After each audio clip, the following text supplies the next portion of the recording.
الحمد لله الذي لا مانع لحكمه ولا ناقص لقضائه.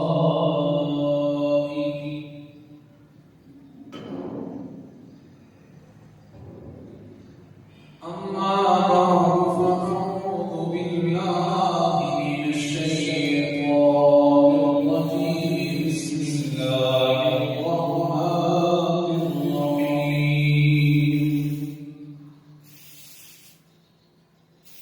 نحمده ونصلي ونسلم على رسوله الكريم. أما بعد فأعوذ بالله من الشيطان الرجيم. بسم الله الرحمن الرحيم.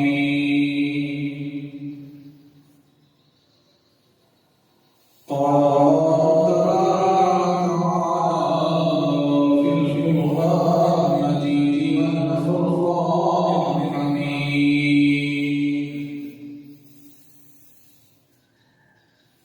ولقد نصركم الله ببدر وأنتم أذلة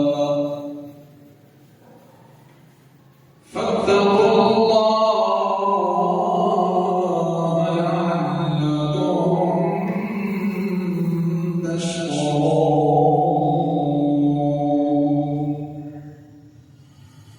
صدق الله العظيم وصدق رسوله النبي الكريم. ونحن على ذلك من الشاهدين والشاكرين والحمد لله رب العالمين. إن الله وملائكته يصلون على النبي يا أيها الذين آمنوا صلوا عليه وسلموا تسليما. اللهم صل على سيدنا ومولانا محمد وبارك وسلم وصل عليه. الصلاة والسلام عليك يا سيدي يا رسول الله، وعلى آلك وصحبك يا سيدي يا حبيب الله. بندائے پروردگار امت محمد نبی دوست سارے چار جہان تابعانا دے مذہب حنفیہ ملت حضرت خلیل خاکائے غوثیہ زیر سایہ ہر ولی.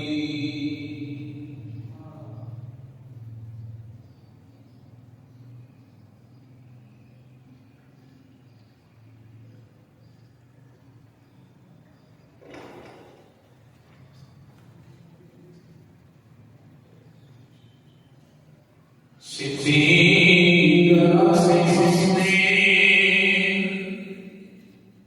کمال محمد فاروق ذل جلال محمد عثمان ضیاء شفاء جمال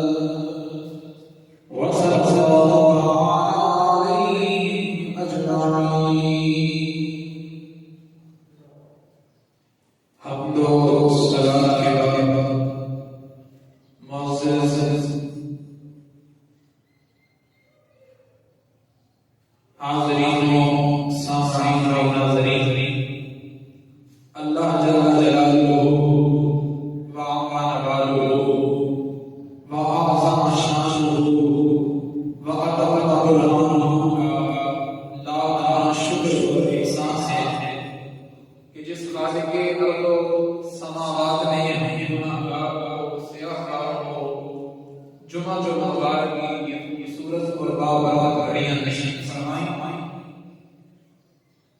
اشرائے رحمت الوداع ہونے کے بعد رمضان المبارک کی بابرکت سانسوں میں ہم رمضان المبارک کے دوسرے اشرائے مغفرت کے اندر داخل ہو چکے ہیں کہ یہ اشرا بھی ہم سے بچھڑنے والا ہے، اور اتنی عظیم مہینہ، اتنا بابرکت مہینہ، جس مہینے کی شان یہ ہے کہ اگر تم نفل پڑھو گے تو اللہ ثواب فرضوں جتنا دے گا، اور اگر ایک فرض ادا کرو گے تو 70 فرائض کا ثواب دے گا، اس سے بھی زیادہ۔ تو یہ اتنا لجپال اور بابرکت مہینہ اللہ نے ہم گناہگاروں کے لیے رکھا ہے کہ آ جاؤ اور اس ماہ مقدس کے اندر تائب ہو جاؤ، اپنے سابقہ گناہوں پہ توبہ و شرمندگی حاصل کر کے اپنی آنے والی کو سدھار لو، کیونکہ آنے والی منزل جو قبر ہے بڑے کٹھن رہا ہے، جس سے ہم لوگ بڑے بے خبر ہیں، لیکن جو قبر کے اندر طرح طرح کے عذاب کی وعیدیں سنائی گئی ہے وہ صرف سننے کی حد تک نہیں ہے، کل ہم لوگوں نے اس پروسیس سے گزرنا ہے۔ کل جو ساتھی ہمارے ساتھ تھے آپ جانتے ہیں کہ آج وہ نہیں ہے، اور کل ہم بھی نہ ہو، کوئی خبر نہیں کہ کب روح پرواز کر جائے، تو اس سے پہلے کہ جب قبر کی تنہائیوں میں ہم تڑپیں اور ان لوگوں کو پکاریں گے جن کو آج ہم اپنا سب کچھ سمجھ کے بیٹھے ہیں، تو وہاں نہ کسی دوست نے کام آنا ہے، نہ کسی یار نے کام آنا ہے، یقین جانو قبر کی تنہائیوں میں کوئی چیز کام آنے والی ہے تو میرے نبی سے عشق کیا ہوا ہے، یہ میرے نبی سے محبت اور عشق تمہیں قبر میں کام دے گی، قرآن سے محبت تمہیں قبر میں کام دے گی، قرآن کو پڑھنے والا کل اس کی قبر کو روشن کر دیا جائے گا۔ یہ کیا ہے کہ جتنی لجپال کتاب کو جتنے مزہ لے کے پڑھو گے اللہ تمہاری قبر کی سزا دے گا، تمہاری آخرت کی سزا دے گا۔ تو یہ برکات ہے قرآن کی جو اتنی لجپال پر عظیم کتاب ہے۔ دوستانے مدارس، اللہ رب العزت نے قرآن مجید فرقان حمید قرآن رسول کے شریف ارشاد فرمایا وَلَقَدْ نَصَرَكُمُ اللَّهُ بِبَدْرٍ۔ قرآن کی اس آیت میں آیت کریمہ تیسرے پارے کے اندر سورہ آل عمران کے اندر موجود ہے۔ سورہ آل عمران کی 123 نمبر آیت ہے اور یہ تیسرے پارے کے اندر موجود ہے۔ اللہ رب العزت کا ارشاد ہے کہ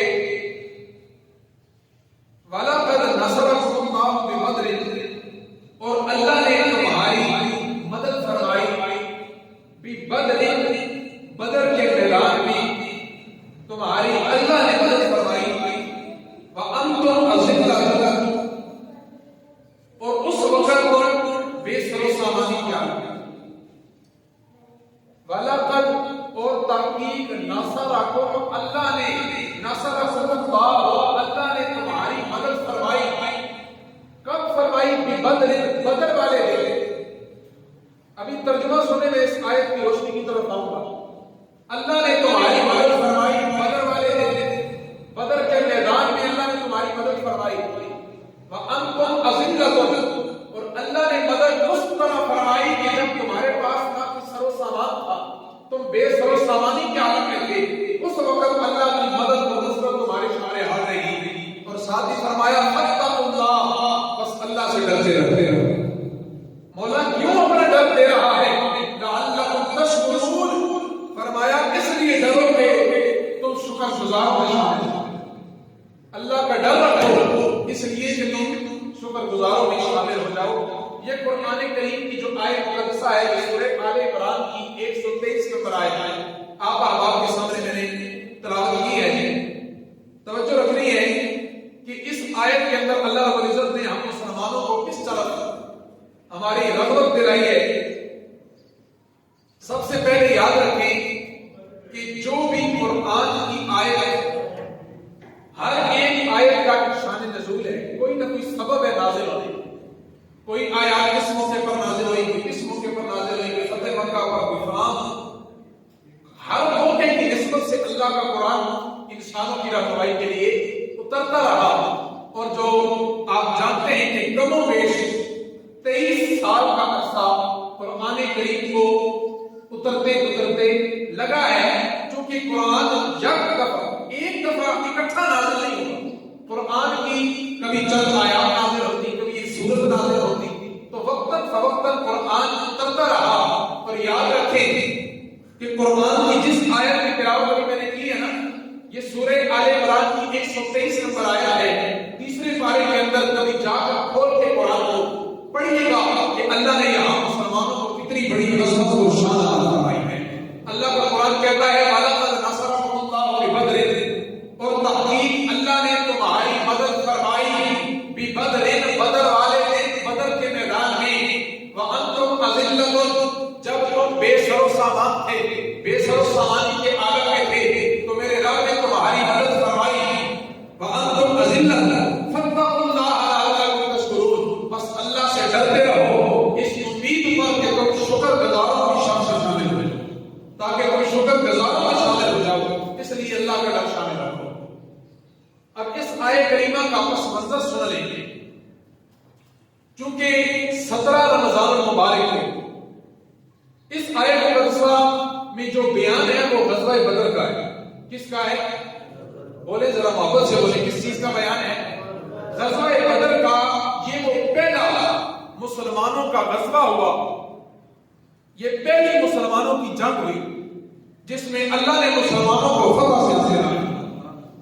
اور آگے چلیں گے تو آپ لطف لیں گے، مزہ لیں گے کہ اللہ نے کتنی شان کریمی اور رحیمی کا اندازہ اس بات سے کریں اللہ کا عزت شان کریمی کا کہ یاد رکھیں غزوہ بدر رمضان المبارک کی 17 تاریخ کو سن 2 ہجری میں واقع ہوئی.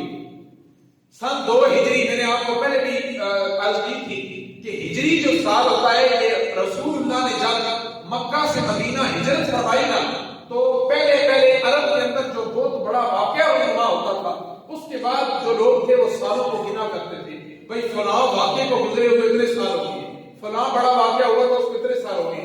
تو رسول اللہ نے، کافروں نے جب رسول اللہ کو تنگ کیا اور مسلمانوں پہ ظلم کیا، تو اللہ رب العزت نے فرمایا اے محمود اب آپ مکہ سے مدینہ ہجرت کریں، اب آپ مدینہ کی طرف چلے جائیں گے. تو رسول اللہ کو مدینہ میں گئے ہوئے 2 سال ہو چکے تھے. کتنا عرصہ؟ یعنی کہ سن 2 ہجری کا مطلب یہ ہے کہ مدینہ کے اندر رسول اللہ نے ہجرت کیے ہوئے 2 سال گزر چکے تھے. اس وقت 17 رمضان کا، رمضان المبارک کی کون سی تاریخ تھی؟ 17 تاریخ تھی. اور 2 ہجری میں غزوہ بدر رونما ہوا ہے. تو قرآن کی اس سورہ آل عمران کی 123 نمبر آیت میں اللہ رب العزت نے غزوہ بدر کے متعلق ہم مسلمانوں کے جذبے کو ذرا جھلکایا ہے اور ذرا بتایا ہے کہ اے مومنو، تعداد میں اگرچہ تم کم ہو لیکن اللہ اور اس کے رسول پر بھروسہ ہو تو خدا تمہیں ہزاروں پر بھرے گا. ذرا بولے نا سبحان اللہ. آپ کے سامنے قرآن پڑھنے لگا ہو، ذرا محبت سے سجانا چاہیے. وَلَقَدْ نَصَرَكُمُ اللَّهُ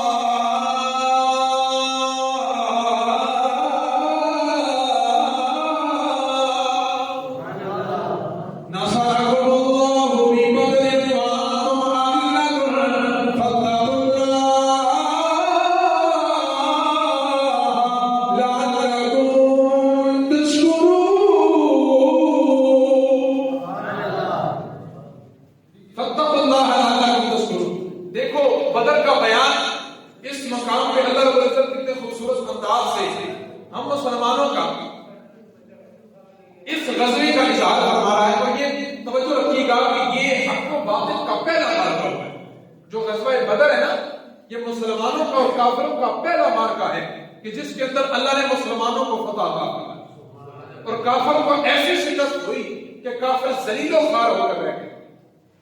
یہ یوم بدر 17 رمضان المبارک کو وقوع پذیر ہوتا ہے اور جس نے دنیا کفر کو مٹا کے رکھ دیا، زیر کر دیا. اور سب سے بڑھ کر یہ بات توجہ رکھیں کہ 17 رمضان المبارک یوم بدر یہ عظیم دن ہے کہ جس دن کے اندر اللہ نے ہمیں ہر سال، ویسے تو ہم اس واقعے سے گزرتے بھی ہیں اور اپنی تاریخ سے مسلمانوں کو واقف ہونا چاہیے کہ ہم لوگ آج سب کچھ ہوتے ہوئے بھی اپنی آواز بلند کرنے سے قاصر ہیں، لیکن صحابہ کرام رضوان اللہ علیہم اجمعین وہ دور یہ تھا کہ ایک کھجور دو صحابہ کھاتے تھے. یہ سامان کا عالم تھا، کھانا پاس نہیں تھا، مال نہیں تھا، تلواریں نہیں تھی، سرے نہیں تھی، لڑنے کا سامان نہیں تھا. ایک کھجور دو صحابہ کاٹ کر کھا رہے ہیں، لیکن اندر جذبہ اتنا ہے کہ خدا کی قسم بدر والے دن 313 صحابہ کے کافر ہزاروں کی تعداد میں تھے، لیکن اللہ نے طاقت اتنی عطا فرمائی کہ 313 نے ہزاروں کافروں کو تلوار سے ٹوٹے کر محبت سے بولے سبحان اللہ، ٹوٹے کر کے رکھ دیا. یہ کیا تھا کہ کھانا بہت تھا، مال بہت تھا، جرأت تھی، بہادری تھی، اور سب سے بڑھ کر اللہ نے ایمان کی قوت عطا فرمائی. تو جب تک ہمارے اندر ایمان کی قوت کمزور ہے تو سب کچھ ہوتے ہوئے بھی ہمارے لوگوں کے پاس کچھ نہیں. یہ یاد رکھیں، ہمارے پاس ایمانی قوت ہے تو یہ سب پر بھاری ہے، اور اگر ایمانی قوت نہیں تو تمہارے پاس پیسہ بھی ہو، بنگلے بھی ہو، گاڑیاں بھی ہو، کوٹھیاں بھی ہو، بینک بیلنس بھی ہو، کارڈ بھی ہو، ہر طرح کے پروٹوکول کو بھی ملتا ہو، لیکن اگر پھر بھی ایمانی جذبہ موجود نہیں تو خدا کی قسم سب کچھ ہوتے ہوئے بھی کچھ نہیں ہوتا. میں ایک جملہ کہنے لگا ہوں، محبت والے سے اتفاق کریں گے. اس لیے جو بندہ گزرا ہو نا پراپر سسٹم سے، میں ذرا جو پڑھے لکھے حضرات ہیں وہ ذرا توجہ کیجیے گا، چونکہ الحمدللہ آپ تو سارے پڑھے لکھے حضرات بیٹھے ہیں، کہ جو بندہ پراپر سسٹم سے گزرا ہوتا ہے نا، جس نے تکلیفیں بھی صحیح ہوتی ہیں، مصیبتیں بھی جھیلی ہوتی ہیں، اور ہر سردی گرمی اور سختی نرمی کا مقابلہ کیا ہوتا ہے، وہ بندہ جانتا ہے کہ حالات سے کیسے نپٹنا ہے. لیکن میں نے کہا کہ جو پراپر سسٹم سے نہ گزرا ہوا ہو، میں نے کہا جو بندہ پراپر سسٹم سے گزرا ہوا ہو، اللہ کی قسم وہ ویل چیئر پر بھی ہو تو دنیا ہلا دیتا ہے. نہیں نا دیکھو کتنا بڑا واضح مجاہد ہے، ذرا دل لاؤ کیا کو سبحان اللہ. بندے نے صرفناک کو کھنگالا ہو، اللہ کے قرآن کے آیتوں کے سیگے نکالے ہو اور رسول اللہ کی حدیث کو دل سے پڑھا ہو، جو بندہ پراپر سسٹم سے گزرا ہو وہ ویل چیئر میں بھی ہو تو دنیا ہلا دیتا ہے. اور جے کدے بندہ پراپر سسٹم میں جو گزرے نہ ہوئے نا کہ خدا کی قسم ہے سارا کچھ ہوندے بھی دور خیر پڑ کے رہ جاتا ہے، سارا کچھ ہوندے بھی دور تے لنگڑا بن جاتا ہے. کیوں کہ اس کے اندر غیرت ایمانی بن جاتی ہے. اور اگر بظاہر بندہ ٹانگوں سے معذور ہو لیکن اندر ایمانی جذبہ ہو تو کفر بھی کام کرتا ہے، کفر بھی لرز جاتا ہے کہ ہاں نہیں مسلمانوں کے اندر جذبہ موجود ہے. یہ کیا وجہ ہے؟ دیکھتے ہیں آپ ہر 3 ماہ 4 ماہ 10 ماہ 5 ماہ 1 سال کے بعد کافر جو غیر مسلم ہیں وہ آپ کے ایمان کو ٹیسٹر لگا کر کیوں چیک کرتے ہیں؟ کبھی آپ کے قرآن کی توہین کرتے ہیں، کبھی رسول اللہ کی توہین کرتے ہیں. کیوں؟ وہ چیک کرنا چاہتے ہیں کہ مسلمانوں کی غیرت ہمارے ساتھ یہ زندہ ہے. لیکن الحمدللہ آج بھی ہم یہ دستے بردار ہو کر نہیں بلکہ سرے میدان اتر کر اس بات کا اعلان کرتے ہیں کہ اے ظالموں، تم اگر رسول اللہ پر نازل کردہ کتاب قرآن مجید پر جتنا بھی ظلم کرو گے، جتنی بھی اس کی توہین کرو گے، اللہ تمہیں ایسے محدود کر دے گا. لیکن یاد رکھنا مسلمان کل بھی زندہ باد تھے، مسلمان آج بھی زندہ باد ہیں. اللہ قیامت تک مسلمانوں کو روز ہے. اور اس کا پس منظر کیا ہے؟ آج اس بات سے ذرا غور کریں، غزوہ بدر کو کیوں بار بار بیان کیا جاتا ہے؟ یہ 17 رمضان المبارک کو اتنا بڑا مارکا ہوا. میں نے پہلے بیان کیا کہ سورہ آل عمران کی 123 نمبر آیت قرآن کھول کے پڑھو، گھروں میں جاؤ، اپنی اولادوں کو اپنے بیوی بچوں کے سامنے کھول کے بیٹھو اور بتاؤ کہ مسلمانوں کی اتنی بڑی تاریخ ہوئی کہ مسلمانوں کا اور کافروں کا پہلا معرکہ ہوا کہ جس کے اندر اللہ نے ہزاروں کافروں کے 313 مسلمانوں کو غلبہ عطا. یہ کیا تھا؟ یہ ایمانی جذبہ تھا دوستو. باتیں کرنے کو تو بہت ہے لیکن اگر سمجھا جائے نا تو یہ چھوٹی سی بات ہمیں کتنا بڑا درس دیتی ہے، کتنا بڑا درس دیتی ہے کہ بظاہر تلواریں بھی نہ ہو، نیزے بھی نہ ہو، گھوڑے بھی نہ ہو، کھانے پینے کا سامان بھی نہ ہو. میں نے پہلے بیان کیا ہے کہ بدر کے میدان کے اندر صحابہ ایک کھجور دو بندے کھاتے تھے. یہ کھانے کا عالم تھا. بظاہر مال بھی نہیں تھا، تلواریں بھی کم تھی، 8 تلواریں تھیں، 6 زیریں تھیں اور چند گھوڑے تھے. اور کتنا جذبہ تھا، کافر ہزاروں میں تھے، ان کے پاس مال بھی تھا، گانے بجانے والی عورتیں بھی انہوں نے اپنے لشکر میں رکھی تھی کہ وہ جوانوں کا جو جذبہ ابھار سکیں. لیکن یاد رکھو علامہ اقبال بولے کہتے ہیں کافر ہے تو شمشیر پہ کرتا ہے بھروسہ، مومن ہے تو بے تیر بھی کرتا ہے سپاہی.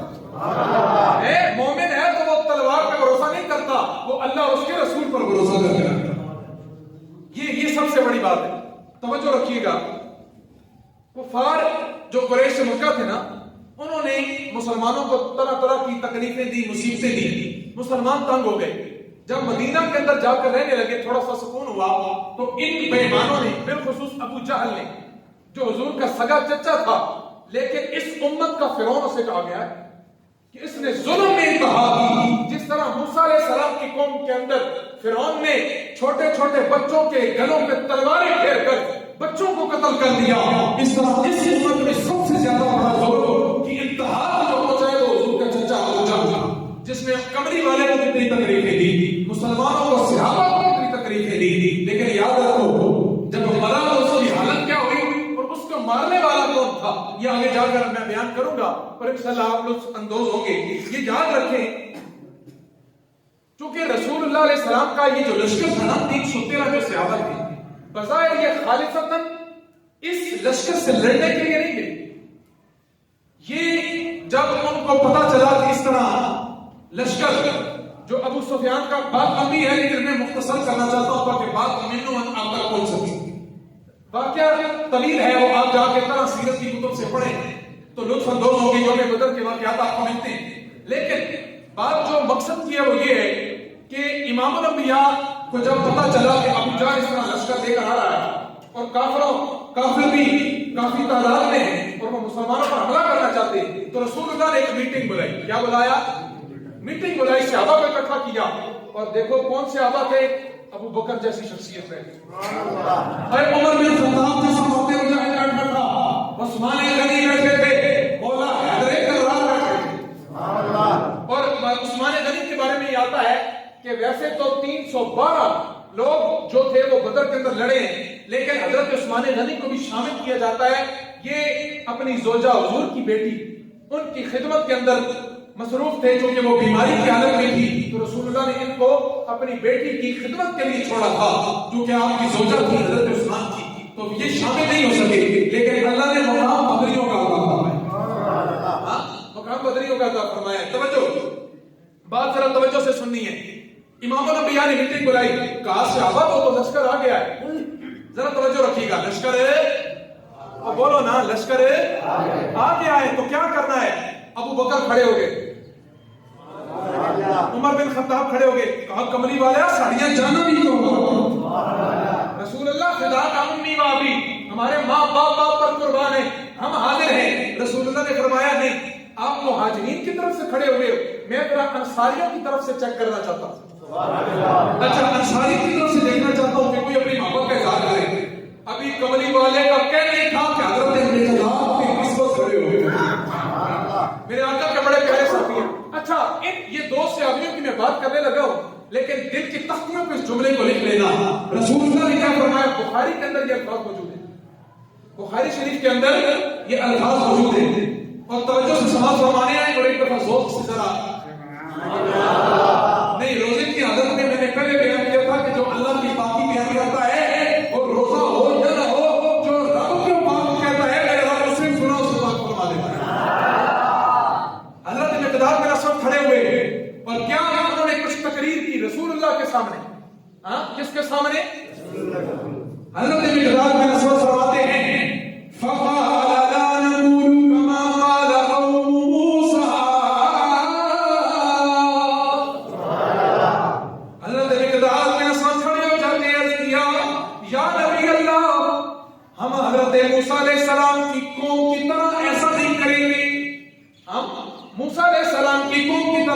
نہیں کریں گے.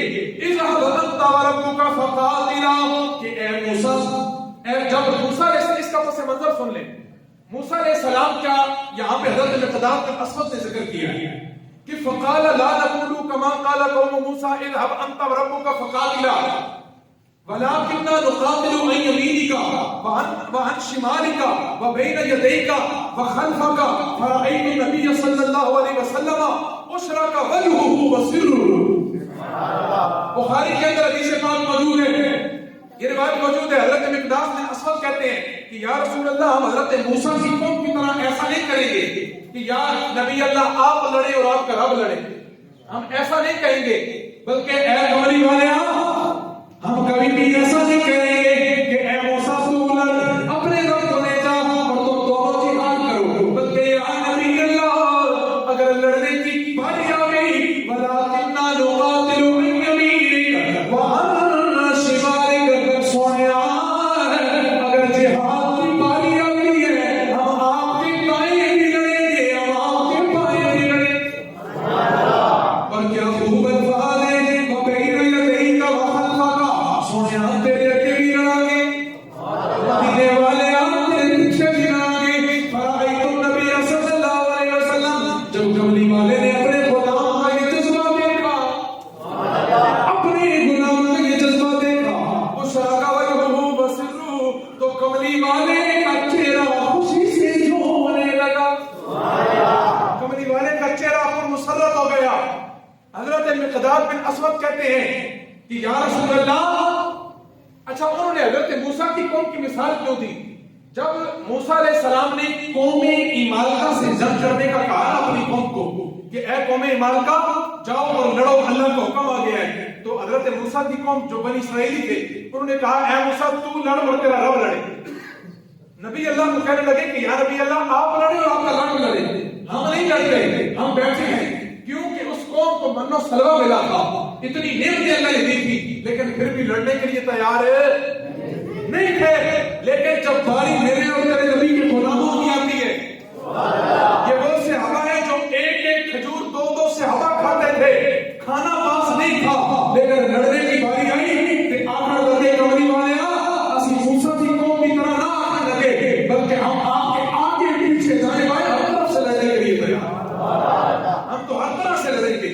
یا رسول اللہ، ہم ہر طرح سے، اور سب سے بڑھ کر حضرت سعد بن معاذ رضی اللہ تعالیٰ یہ کھڑے ہو گئے اور کہنے لگے یا نبی اللہ، اگر آپ ہمیں یہ حکم دیں کہ ہم سمندروں میں چھلانگیں لگائیں. نہیں، یہ جملہ ایسے نہیں دوں گا. مجھے یہ بات بتائیں کہ آپ بھی روزے سے ہیں نا، اور میری بھی حالت کون سی ہے؟ روزے کی ہے. تو پھر اگر میں آپ کو کما حق رسول اللہ کی حدیث سنانے میں کنجوسی نہیں کر رہا، تو پھر کچھ لیں، سودا لینا ہوگا نا، تو ذرا اگر سودا زیادہ لے جائے تو پھر پانڈا بھی بڑا لے کے جاندے نے باہر. ہاں جے کدے کلو دودھ لینا ہوئے تو پھر نکی جی کٹوری نہیں لے کے جاندے. بھائی کچھ لینا ہو تو پھر ذرا سینہ چوڑا کر کے کہتے ہیں سبحان اللہ. سمجھدار لوگ بیٹھے ہو، یہ سمجھانے کی باتیں نہیں ہے، ذرا گج کے بولو سبحان اللہ. اپنے روزے کو ذرا قوت دو نا، روزے میں اللہ کی پاکی بیان کرو، اللہ تمہارے گناہوں کو پاک کرے گا، اپنے ایمانوں کو جذبوں کو منور کرے. اور جب حضرت سعد بن معاذ کھڑے ہو گئے، فرمایا سونیا کدے تسی حکم دیو کہ اسی سمندراں دے اندر چھلانگا لگے تے خدا کی قسم ہے اسی سمندراں دے اندر کھل جاؤ. یہ میرے نبی کے صحابہ کا جذبہ ہے. امام زرقانی نے بھی اسے روایت کیا ہے. سب سے بڑھ کر یہ دیکھیں نا، کبھی بخاری کی روایت حضرت مقداد بن اسود کی صورت میں، کبھی حضرت سعد بن معاذ. امام زرقانی روایت کر کے یہ بتاتے ہیں کہ صحابہ کا جذبہ عام نہیں تھا. آج ہم کہتے ہیں اللہ ہمیں حضور کے صحابہ جیسے قوت ایمانی عطا. وہ صحابہ کی یارو ایک جو کھاتے تھے دو دو صحابہ، لیکن لڑنے سے گریز کہا یا رسول اللہ ہم تو آپ کے آگے پیچھے دائیں بائیں ہر طرف سے لڑنے کے لیے تیار. یہ ایمانی جذبہ اور قوت تھی. میں بات مختصر کرتا ہوں. اور جب یہ سارا سلسلہ ختم ہو گیا تو میرے کمری والے آ کر جنگ کی تیاری کر رہے ہیں. کیا کر رہے ہیں؟ ابھی جنگ بدر کی تیاری ہو رہی ہے تو دو جوان میرے کمری والے کی برگاہ میں آتے ہیں، اور عمر چھوٹی ہے، دو بچے تھے. کمری والے آ کر کی برگاہ میں آئے اور آ کر کہنے لگے سونیا جہادی جانا چاہتے ہیں. دو بچے کمری والے بائی کی بارگاہ میں آئے اور کہنے لگے رسول اللہ ہم جہاد پہ جانا چاہتے ہیں. کملی والے نے دیکھ کر مسکرانے لگے. حضور نے فرمایا بھائی آپ کی عمر چھوٹی ہے, آپ گھر میں بیٹھیں اور اپنی والدہ کی خدمت کریں, اللہ آپ کو جہاد کا اجر عطا فرمائے گا. لیکن وہ ضد ہو گئے, کہنے لگے رسول اللہ ہم اپنی ماں کے پاس گئے اور ہماری ماں رو رہی تھی. ہماری ماں کیا کر رہی تھی؟ سارے بولو نا بھائی, ہماری ماں رو رہی تھی اور ہم نے اپنی ماں کے آنسو دیکھے تو پوچھا ماں کیا ہوا؟ ماں کہنے لگی اے بیٹا اگر آج آپ کا باپ زندہ ہوتا تو میں رسول اللہ کے ساتھ جہاد میں بھیج دیتی, اگر آپ کا بڑا بھائی زندہ ہوتا تو میں جہاد میں بھیج دیتی, لیکن افسوس میرے پاس آپ دونوں بیٹوں کے علاوہ اور ہے کوئی نہیں. میں تم سے تب راضی ہوں گی جب رسول اللہ کے ساتھ جہاد کرنے جاؤں گا. اے غلاموں ناز کرو نا, قسمت والے پترا تھے جنہوں کی عمر تو چھوٹی ہے لیکن جہاد جان واسطے سینہ تان کے کھڑے تھے. آپ سینہ تان کے کھڑے ہو گئے. کہا نہیں یا رسول اللہ ہم ماں سے وعدہ کر کے آئے, ہم رسول اللہ کے ساتھ جہاد میں جائیں گے. رسول اللہ نے فرمایا اچھا ایسا ہے جو بڑا بھائی ہے اس سے تو اجازت ہے لیکن چھوٹے کو اجازت نہیں. اے سنگیوں محبت والی بات ہے, محبت سے بولو سبحان اللہ.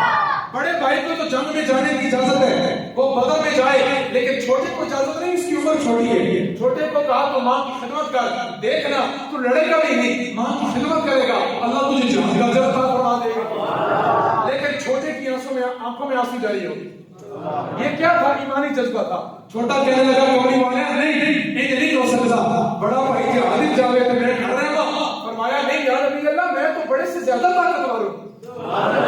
یہاں جو الفاظ لکھے ہیں آپ پڑھو تو خدا کی قسم چہرہ کھل اٹھتا ہے کہ وہ کیسا ایمان تھا جو بچے ہو کر رسول اللہ پہ جان نچھاور کر رہے. ہاں تو بڑا چھوٹا کہنے لگا رسول اللہ میں بڑے سے زیادہ طاقتور ہوں, ہماری کشتی کرا کر دیکھ لیں.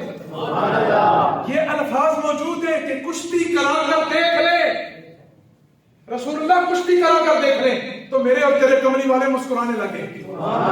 فرمایا اچھا ایسا ہے تم دونوں کشتی کرو, جو جیت گیا وہ بدر میں جائے گا, جو ہار گیا وہ ماں کی خدمت کرے گا, وہ گھر بیٹھے اسے اللہ جہاد کا اجر دے گا. اچھا دونوں کشتی کرنے لگے. اب یہاں بڑا پیارا منظر ہے. چھوٹے ہیں نا, جب آپ نے دیکھا ہے جب دو پہلوان آمنے سامنے ہوتے ہیں نا جنگ میں تو کہتے جب بھی پانی ہوئے نا تو ذرا اے سینہ نہ لگ جائے, کہتے دیکھا نہیں نا بھائی سینہ نہ لگ رہا ہے. تو چھوٹا بڑے کے کان میں کہنے لگا بھائی دیکھنا تجھے تو رسول اللہ نے قبول کر لیا ہے, دیکھ جو اکیلا جنت میں جائے گا, ہم کھیلتے دونوں تھے اور جنت میں اکیلا ایک آدھ چکی تو نہیں نا. فرمایا جنت میں اکیلا جائے گا, ایسا کر تو گر جا, تو ہلکا پڑ جا, تو مجھے گرانے دے, دیکھ تو گر جائے گا تو رسول اللہ مجھے بھی اجازت فرما دے.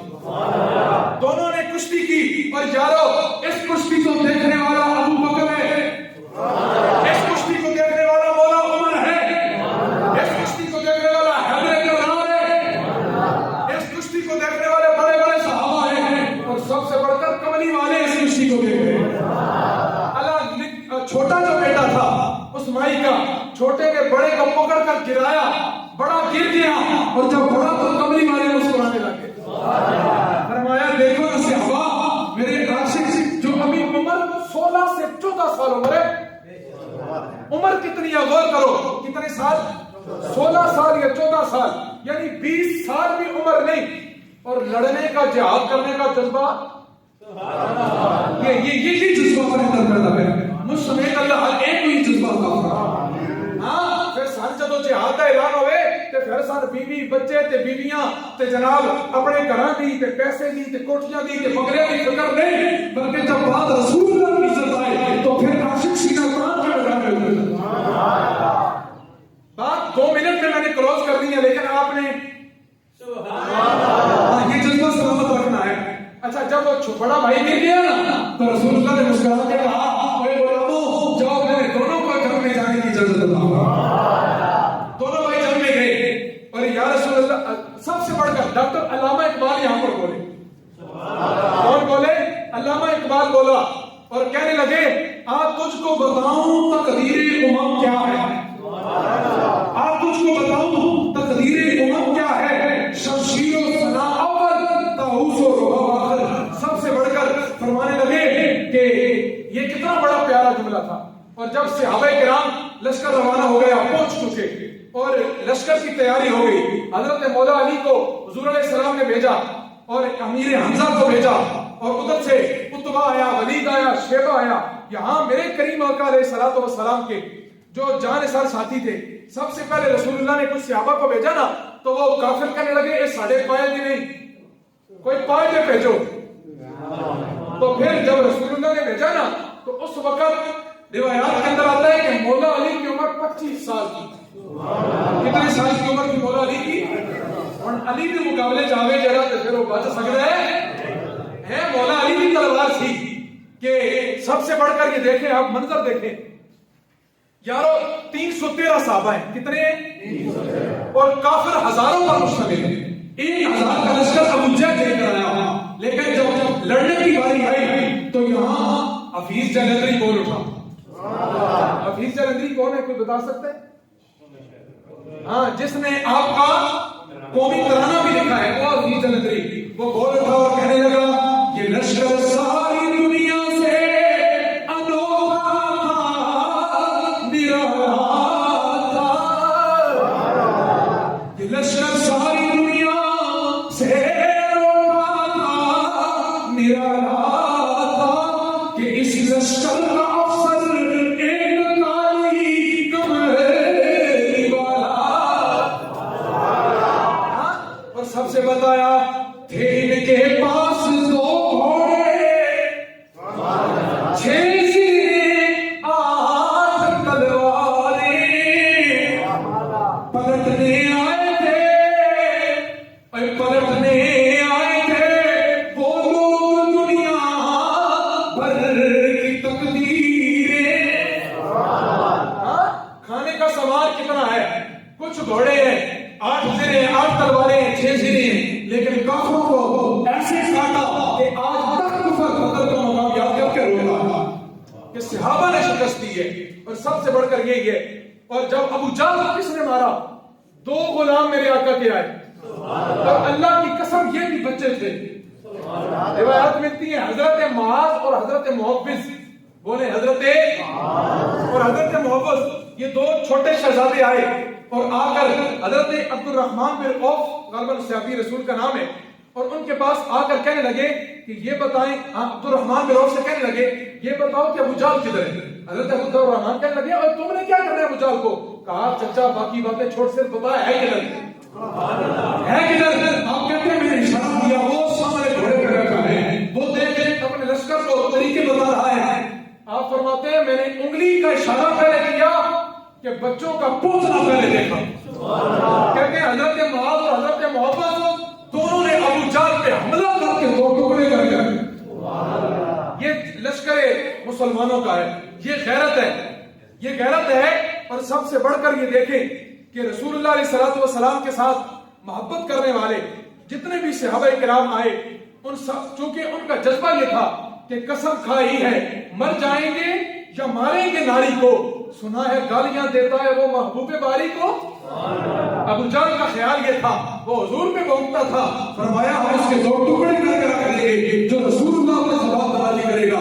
آج ہمیں بھی اس جذبے کی ضرورت ہے یار، وقت مختصر ہے وگرنہ اس موضوع پہ بڑا کچھ کہا جا سکتا ہے۔ میں رات کو بھی بخاری کا اور دیگر کتب کا مطالعہ کر رہا تھا تو یقین جانے آنکھوں سے آنسو جاری ہو جاتے ہیں کہ مسلمانوں کے پاس کتنا جذبہ اللہ نے عطا کیا۔ آج وہ جذبہ کہاں جا چکا ہے؟ آج ہم لوگ زیر ہو چکے ہیں، اپنے جذبہ ایمانی کو بیدار کریں۔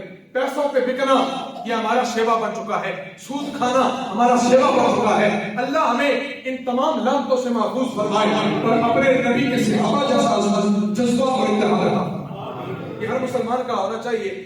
باب ذوالفقار انشاءاللہ آئندہ جمعۃ المبارک کے اسی موضوع کے آخری حصے کو میں کنٹینیو کروں گا۔ اللہ کریم ہمیں عمل کی توفیق عطا فرمائے۔ وقت کے دامن میں اتنی وسعت نہیں، میں ایک مختصر سا اعلان کرنا چاہوں گا۔ جس طرح ہر جمعۃ المبارک کو یہ اعلان آپ احباب کے سامنے کیا جاتا ہے کہ جہاں صدقہ فطر کی صورت میں